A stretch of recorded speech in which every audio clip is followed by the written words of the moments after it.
대표님 위치한 상권은 네. 외곽에 네. 주차장이 넓고 유입을 시켜야 되는 그런 입장이잖아요. 예. 먹자 상권처럼 항상 꾸준히 유동인구가 있는 게 아니잖아요. 대표님이 이제 저랑 같이 컨설팅을 진행하면서 네이버 플레이스 사진에서 네. 첫 번째 사진은 반드시 그걸로 하세요라고 했었죠. 이거를 만들어야지만 유입을 시킬 수 있겠다라는 어떤 판단도 하셨겠네요. 그쵸. 청주가 인구는 80만에서 90만 이제 되는데 갈 데 없고 노잼 네. 도시다 라고 하는데 그냥 우리만의 문화를 한번 만들어 보자 그 생각으로 해가지고 이제 기획하게 된 거고요. 손님들마다 네. 들어오는 길 진짜 힘들었다. 힘들어요. 근데 그거를 본 순간 맞아요. 그 마음이 사르르 녹아내렸다. 네. 청주에 이런 곳이 있었냐. 고객분들의 되게 즐겁고 행복한 경험을 같이 선사해 주니까 너무 좋은 것 같아요. 1층에 꼭 있지 않아도 뷰가 보이거나 뷰가 보이거나 뷰가 보이거나 뷰도 괜찮습니다 지금. 예, 맞습니다. 이제 그런 뷰 컨텐츠가 있으면 사람들 가거든요. 네. 아무리 뭐 창업을 반복한다 하더라도 처음에 창업하면 한 2달 정도는 직원들 맨날 그만두고 뭐 속색이고 또 손님들 클레임 대응도 좀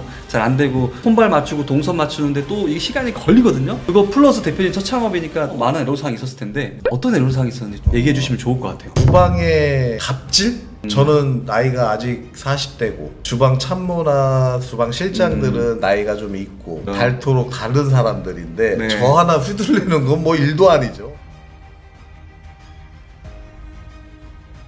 멤버십 안내사항입니다. 다전포항TV 멤버십 회원이 되시려면 구독 후 옆에 가입 버튼을 눌러주세요. 멤버십 회원은 비공개 영상과 프리미엄 자료, 사업 고민 상담을 받아보실 수 있습니다. 반갑습니다. 다전포항입니다. 오늘은 청주에서 매장을 운영하고 있는 다전포 기버 회원분을 모시고 노하우들을 함께 얘기를 나눠볼까 합니다. 대표님 소개부터 먼저 해주시죠. 안녕하세요. 저는 청주에서 장어집을 운영하고 있는 정상호라고 합니다. 네, 반갑습니다 대표님. 반갑습니다. 네, 대표님 다전포협회 기버 몇 개원이시죠? 기버 5기입니다. 5기 회원이시고요. 한 1년 반 정도 되셨나요 이제? 네네네. 현재 운영하는 매장의 정보를 더 알려드려야 될 것 같아요. 저는 청주 율량동 상리라는 곳에서 장어집을 운영하고 있고 풍경장어입니다. 풍경장어. 예, 3층이고 네. 한 120평 정도 되는 평수에서 테이블 개수로는 28개인데 8인룸도 있고 6인룸도 있고 해서 동시 수용 가능한 인원은 한 120명 정도. 지금 대표님 매장이 3층에 있고 네. 굉장히 불리한데 그래도 룸을 많이 넣었기 때문에 단체 예약이라든지 가족 손님들을 유치를 또 할 수 있겠네요. 현재 그 위치하신 상권이 발달한 곳은 아닌 것 같습니다. 예, 외진 곳입니다. 저도 갔다 오긴 했는데 대로변에서는 보이지도 않고 무슨 언덕을 올라갔다가 꺾어서 들어갔다가 한 번 더 꺾어서 진짜 내비찍고 가야 되는 그런 곳이더라고요. 예, 맞습니다. 그런 곳에서 최고 매출은 어느 정도까지 찍어봤습니까? 1억 3,800 찍었습니다. 1억 3,800만 원이요? 최근에 평균적인 매출액은 좀 어느 정도 나오시나요? 평균적으로 따지면 8천에서 예. 1억 정도 사이 왔다 갔다 하고 있습니다. 8천에서 1억 정도? 예. 되게 찾아가기 힘든 위치에서 굉장히 많이 선방했다. 나름대로 이런 생각을 하고 있고요. 또 대표님 같은 경우는 창업을 처음 해보신 분이잖아요. 어떻게 외식 창업을 시작하게 되었고 그 전에 대표님이 했던 일은 어떤 건지 궁금합니다. 저는 로펌이라는 그 변호사 사무실에서 사무장으로 13년을 근무했어요. 굉장히 인정을 많이 받았다라는 소리 들었습니다. 어린 나이에 네. 최연소 사무장이 좀 됐었고 각종 기업이나 부동산 위주로 업무를 좀 많이 봤었던 것 같아요. 사무장님으로 근무를 하시면서 만만치 않은 월급을 좀 받으셨다고 알고 있거든요. 1,000만 원 이상씩은 꼬박꼬박 가져갔었던 거예요. 와, 1,000만 원 이상씩이면 고액연봉자에 그래도 해당되실 텐데 어떤 각오를 가지고 창업을 할 생각을 했는지. 몸이 힘들거나 뭐 그러지는 않았는데요. 예, 제3자의 재산을 갖다 관리하고 실수를 하게 되면 제가 다 변상해야 되는 업종이에요. 그러니까 항상 업무는 완벽해야 되고 시간 잘 맞춰야 되고 그러한 스트레스가 누적되다 보니까 어느 순간 탈모가 오더라고요. 그리고 몸도 많이 아프게 되고 지금 있는 곳은 저 혼자만 한 건 아니에요. 지금 있는 곳이라는 거는 장어집 그 운영하는 땅, 그 땅. 그걸 네, 네. 가족분들하고 매입을 이제 매입부터 네. 건물 올리기까지 모든 과정들을 법무 처리를 다 제가 했고요. 총 건물이 3층인데 1, 2층에 이제 우리 처제하고 동서가 운영을 하고 있는데 그곳에서 뭐 또 안 했는데 대박이 난 거죠. 대박이 나서 네. 3층은 이제 뭐 다른 사람한테 세를 주네 마네 이런 찰나에 제가 고민을 했어요. 부동산 관점에서 접근을 처음에 하신 거네요. 그렇죠. 저희가 있는 그 외식 네. 타운에는 동종업종은 못 들어오게 서류상으로 다 그렇게 만들어놨어요. 내가 먼저 하겠다라고 선점을 하면 할 수가 있는 거죠. 되도록이면 손 많이 안 가고 객단가는 높은 걸로 하고 싶은 거죠. 몰랐으니까. 그냥 단순했어요. 그래서 이제 장어를 고른 거죠. 장어를 고르는데 네. 막막했죠. 장어집에 대한 정보는 많지가 않아요. 전국으로 봐도 점포 수가 많지도 않고. 맞아요. 막막했다가 이제 유튜브 유튜브, 인터넷 찾던 와중에 다점포항 유튜브를 그냥 새로운 거에 또 도전도 해보고 싶었던 열망이 가득했던 것 같아요. 대표님 위치한 상권은 네. 외곽에 네. 주차장이 넓고 유입을 시켜야 되는 그런 입장이잖아요. 예. 먹자 상권처럼 항상 꾸준히 유동인구가 있는 게 아니잖아요. 대표님이 이제 저랑 같이 컨설팅을 진행하면서 네이버 플레이스 사진에서 네. 첫 번째 사진은 반드시 그걸로 하세요라고 했었죠. 폭포 폭포 얼마를 들였어요? 6, 7억 정도 들어간 것 같습니다. 와, 인공폭포 조성에만 6, 7억을 예, 들었어요. 예. 되게 웅장하고 폭포 소리 확 들리는데 그거 보자마자 이거 네이버 플레이스 첫 번째 사진으로 해놓으세요. 매출의 80%를 이걸로 낼 겁니다라고 제가 말씀을 드렸었습니다. 처음에 그 폭포는 원래 없었던 거였다고. 예, 맞습니다. 원래는 조그만한 산인데 그 산을 원래는 다 엎게 되면 큰 사거리가 보여요. 산의 절반만 우리가 소유를 했고 나머지 절반은 다른 사람이 소유하고 있었는데 만약에 그 절반을 갖고 있던 소유자가 우리한테 매각을 했으면 폭포는 없었을 거예요. 근데 안 판다고 하니 산으로 가려져 있으니 여기 이런 게 있어요 자연스럽게 광고도 못하고 생각하다가 폭포를 하나 정할까? 그냥 문득. 예, 문득 이거를 만들어야지만 유입을 시킬 수 있겠다라는 어떤 판단도 하셨겠네요. 그쵸. 청주가 인구는 80만에서 90만 이제 되는데 갈 데 없고 노잼 네. 도시다 라고 하는데 그냥 우리만의 문화를 한번 만들어 보자 그 생각으로 해가지고 이제 기획하게 된 거고요. 여러분들 진짜 이 포인트가 너무 중요한 포인트라서 제가 지금 계속 여쭤본 건데요. 지금은 너도 나도 그 먹음직스러운 음식 사진을 많이 하기 때문에 소비자 입장에서는 식상한 감이 이제 조금씩 오고 있죠. 여러분들 제주도 가면은 노출된 플레이스를 잘 보시면 노을이 보이는 뷰를 첫 번째 사진에 해놓으신 업체들도 많이 있고요. 오션뷰? 바다뷰가 보이는 것들도 해놓은 데도 많이 있고요. 이런 것들이 고객을 유입시키는 핵심 컨텐츠라고 보고 있어요. 왜냐면은 찾아가야 되는 곳들은 작정하고 가야 되는데 기왕이면 볼거리가 있는 것들을 가면 더 좋잖아요. 여러분들도 제주도 놀러 가던데 바다뷰 없이 그냥 음식만 맛있게 먹는데 그런 데 가나요? 음식도 맛있지만 바다뷰까지 있는데 가고 싶나요? 손님들마다 네. 들어오는 길 진짜 힘들었다. 아, 힘들어요. 근데 그거를 본 순간 맞아요. 그 마음이 사르르 녹아내렸다. 네. 청주에 이런 곳이 있었냐. 고객분들의 되게 즐겁고 행복한 경험을 같이 선사해 주니까 너무 좋은 것 같아요. 1층에 꼭 있지 않아도 바다뷰가 보이거나 호수뷰가 보이거나 노을뷰가 보이거나 논뷰도 괜찮습니다. 지금 예, 맞습니다. 예, 그런 뷰 컨텐츠가 있으면 사람들 가거든요. 네. 그래서 여러분들도 그런 걸 좀 참고해서 판단을 좀 해주셔도 될 것 같습니다. 아무리 뭐 창업을 반복한다 하더라도 처음에 창업하면 한 2달 정도는 직원들 맨날 그만두고 뭐 속색이고 또 손님들 클레임 대응도 좀 잘 안 되고 손발 맞추고 동선 맞추는데 또 이 시간이 걸리거든요. 그거 플러스 대표님 첫 창업이니까 많은 애로사항이 있었을 텐데 어떤 애로사항이 있었는지 얘기해 주시면 좋을 것 같아요. 주방의 갑질? 저는 나이가 아직 40대고 주방 참모나 주방 실장들은 나이가 좀 있고 닳도록 다른 사람들인데 네. 저 하나 휘둘리는 건 뭐 일도 아니죠. 그래서 직원들이 하자는 대로 했어요. 그렇게 하다 보니까 그들이 내주는 음식 찬 이런 거에만 저는 의존할 수밖에 없었어요. 근데 이제 뭐 하다 보니까 네. 이게 원가나 뭐나 이런 게 어마어마하게 들어간 거죠. 첫 달에 6천인가 7천 정도 뛰었는데 마이너스 200 나더라고요. 그 중에서 가장 큰 거는 인건비가 가장 컸고 여기가 외진데 있다 보니까 돈을 좀 줘야지 사람들이 오는가 보다 이런 망각 속에 시작을 했던 거죠. 그러다 보니까 돈도 많이 받는데 내가 원하는 대로 움직여주지는 않고 나는 그들한테 의지할 수밖에 없고 저한테 처음에 얘기했던 게 주방을 잡아야 된다라고 네. 해서 매일 주방으로 출근하기 시작했어요. 그렇죠. 레시피를 안 알려주잖아요. 레시피를 다 적어가면서 예. 매일 레시피 메뉴를 다 만들어야 된다. 처음에는 그냥 일단은 수긍하면서 다 배워라 예. 라고 했잖아요. 예. 처음에 사실 설거지부터 배웠어요. 설거지를 배운다라고 한다고 왔을 때 손사래를 엄청 치더라고. 사장님이 왜 여기 있냐고. 내가 계속 주방에 있을 건 아니에요. 아닌데 어떻게 돌아가는지 알고 빵꾸가 나면 투입할 수 있을 정도로 실력은 내가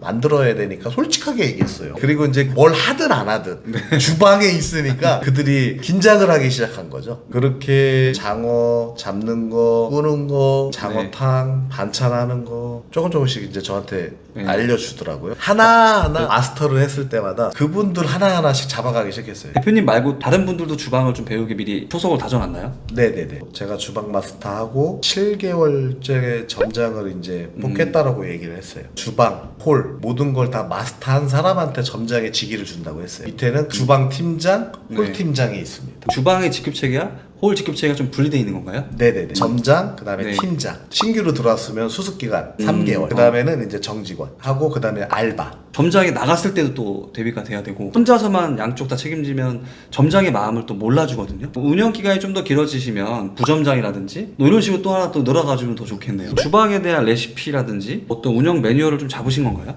네네. 지금은 이제 다 숙달되신 분들이라 예. 아는데 어떻게 나가야 되고 그 다음에 뭐를 해야 되고 이런 것들은 다 체크리스트가 있습니다. 손익계산서도 대표님이 작성을 손익계산서는 처음부터 끝까지 제가 저만 합니다. 작성하시니까 좀 어떠세요? 세세하게 분리가 되니까 너무 좋아요. 매출은 이렇게 일어났는데 들어간 게 이렇게 많았구나. 근데 내가 다음 달에 이걸 좀 개선을 해봐야겠고. 그게 다 했어요. 저를 바꾸게 된 계기. 매일매일 작성하니까 이번 달에 얼마나 남을지 식자리가 올랐구나 이런 거에 대해서 대응도 가능하고 대표님도 가격 한 2번 이상 올라오고 있는데 그게 다 1, 2손익계산서 때문에 이제 그 인식을 빨리빨리 하신 거죠? 맞아요.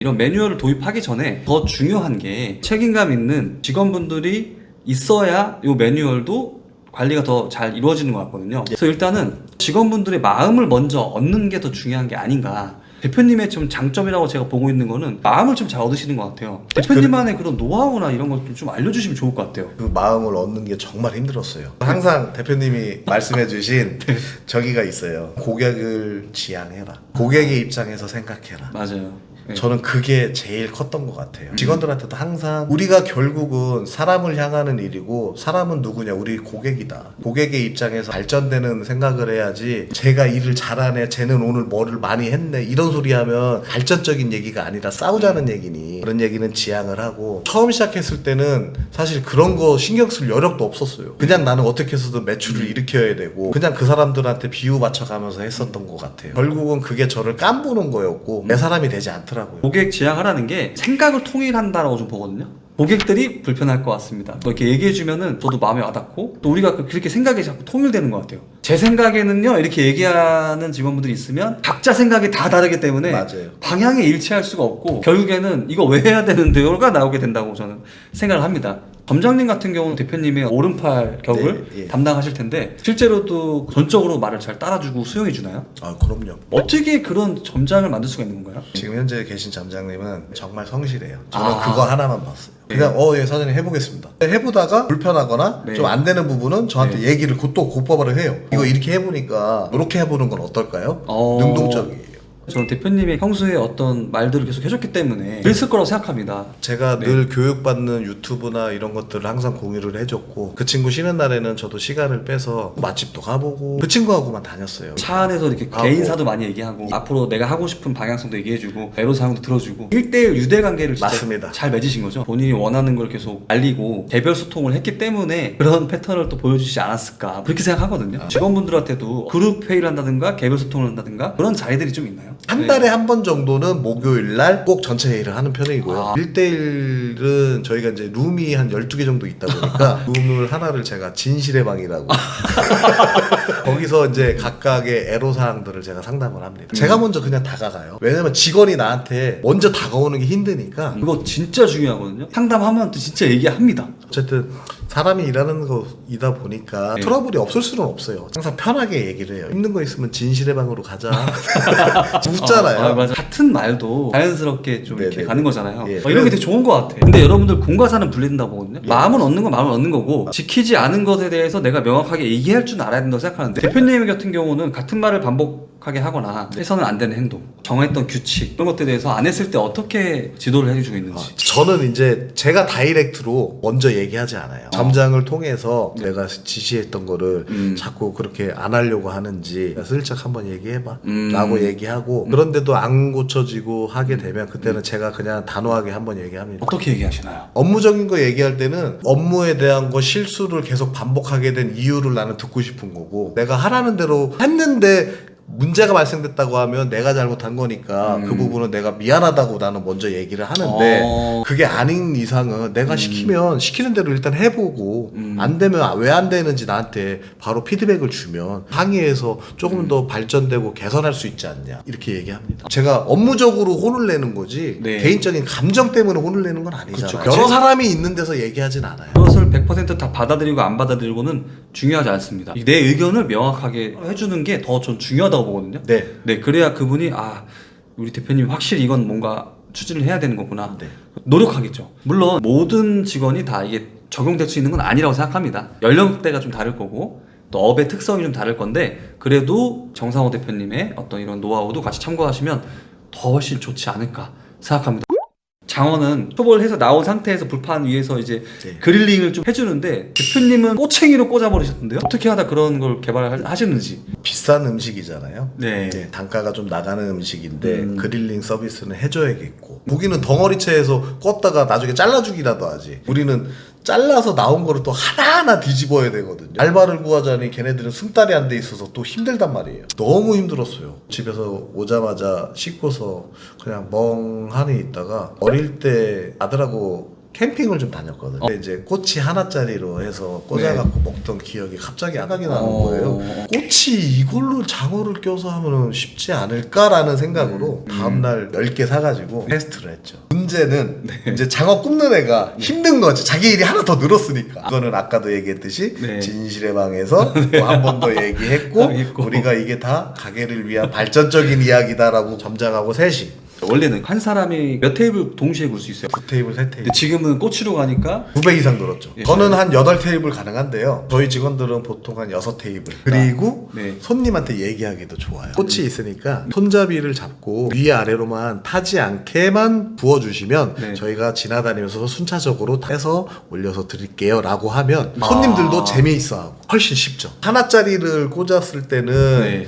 장어가 아무래도 이제 생물이다 보니까 아무리 초벌을 해도 균형이 안 맞는 거죠. 그렇죠. 그래서다가 이제 또 꼬치를 엄청 찾았죠. 2개짜리 된 거로 음. 해가지고 이제 찌르니까 그 정도 잘 되고. 최근에는 그리고 대표님 다른 장어집하고 좀 더 차별화를 뾰족하게 들어가기 위해서 상황 장어로 개발을 했습니다. 그래서 장어가 약간 노랗죠. 이걸 개발하기 위해서 꽤 오랜 기간 연구가 필요했는데 손님들의 반응은 어떻습니까? 처음 나갔을 때 와 색깔 이거 뭐야? 전국 최초로 풍경장어에서만 즐길 수 있는 상황버섯으로 만든 풍경 소금구이입니다. 노란색 상황버섯이 그대로 입혀져 있어가지고 네, 맞습니다. 정말 건강함이 이게 물씬 느껴지거든요. 노란색에 네. 입혀진 것은 이제 네. 뭐 상황버섯도 있고 뭐도 있고 해서 거기다 네. 숙성을 시키고 초벌을 끝나고서 이거 비밀을 비밀을 노출하시면 안 됩니다, 네네네네. 대표님. 궁금하시면 풍경장어에서 한번 드셔보세요.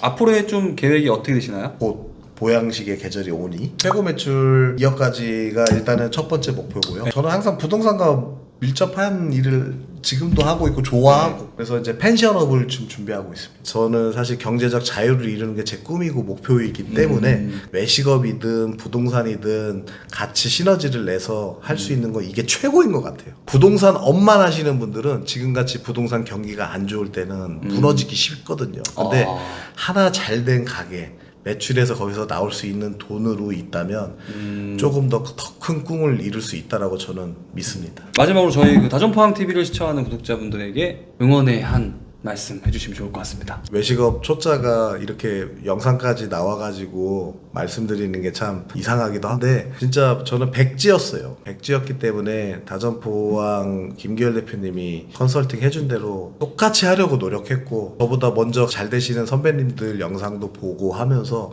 그대로 그냥 흡수했었던 것 같아요. 그러다 보니까 지금 여기까지 왔고 아직 많이 목마릅니다. 좋은 말씀 너무 감사드립니다. 오늘 촬영 여기서 마치도록 하겠습니다. 끝!